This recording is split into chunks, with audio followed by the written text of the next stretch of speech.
What's up, Jefferson Multimedia? There's one thing that Canva has changed about their website since I produced my first tutorial. You know how I had to do YouTube thumbnail? Don't do that.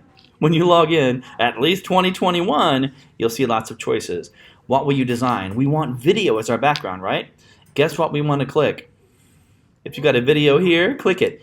If you have a video here, click that one.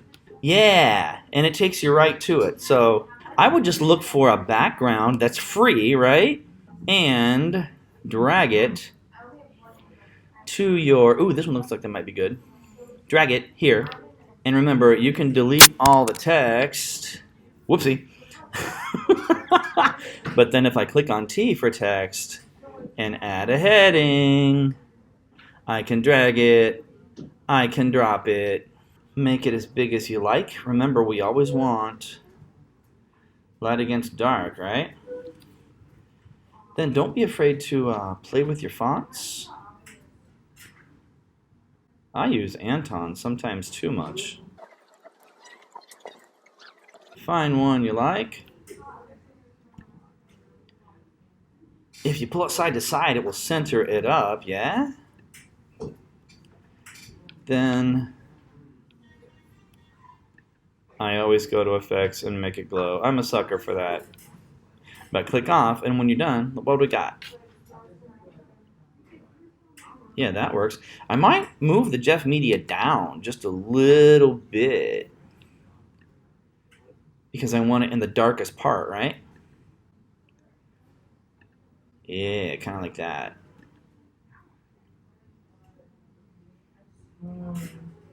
That works for me. I like that. Sweet. What is up, Jefferson Multimedia? We're working with credits and Canva right now. What I always say in the beginning is go with a solid background that's one color. But every now and then we find a picture that we really, really like. How can we do it when we have a dark image and a light image? The easiest way is to put the bright text against the dark part of the background. And you have to arrange it on the screen so it looks good. So how could I do that? Is there a preset that would look good for me? Let's go with this. Nope, it's Pro. If you don't find a picture down here that you like, you can just grab one of these add headings, like pop it down on the corner. I want to change the font color to white, so I'm going to click on the font color. I'm going to switch it to white. Isn't that sweet? And then I can go inside of this box. If I was using this for my closing, for my Jeff Media. And you can change the size of the font by just grabbing the box. But think about what's attractive. Usually, when you're dealing with a graphic, you will want things centered. Or in this case, you might want some things to the right or some things to the left. Now, why do I have Jeff Media to the right? Because all of this over here is light colored. If I put this Jeff Media white over the guitar, it's harder to read, and it's just kind of like in the middle of the page. So what I like to do with my graphics is I think things should either be centered. If you have like one half of the screen bright and one half dark, sometimes you could put it centered, up and down. But in this case, I have Jeff Media down in the corner because that fits. That's where my dark space is. That's where my negative space is. Remember, you can highlight it. Can you change the font? Absolutely. Remember, just use the free ones.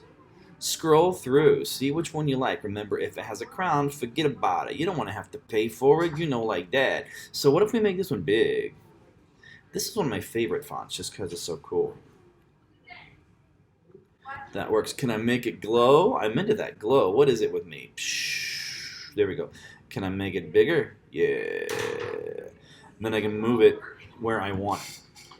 So when I'm talking about negative space, you always want to put the thing that needs to stick out, the things that need to jump out at you, with the blackest, darkest background.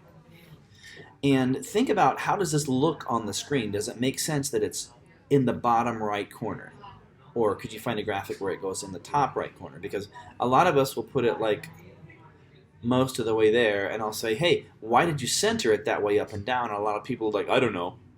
So not only find a graphic where you can get the text up against the dark background so it pops, but also it shouldn't look like you just threw it down because you didn't have any other place to do it. Remember, it's more about making something artistic than just putting the words on the screen because that's what my teacher told me to do. So think like a painting, think like a picture. Is it pretty? Does it make sense to have a graphic down here in the bottom? And it does. So make sure that your dark background helps your light text to pop up. And if it's too light on one side and too dark on the other, sometimes you have to say, this isn't going to do what I need it to do, and you may have to change it. Don't get stuck on a picture and say, I must use this picture. The main thing you're trying to do with your graphic is to remind us who produced the video. So I looked for a spot where it would fit and where the words would make sense, and I put it there. Yeah. That's all I've got for today. Thanks. Bye-bye.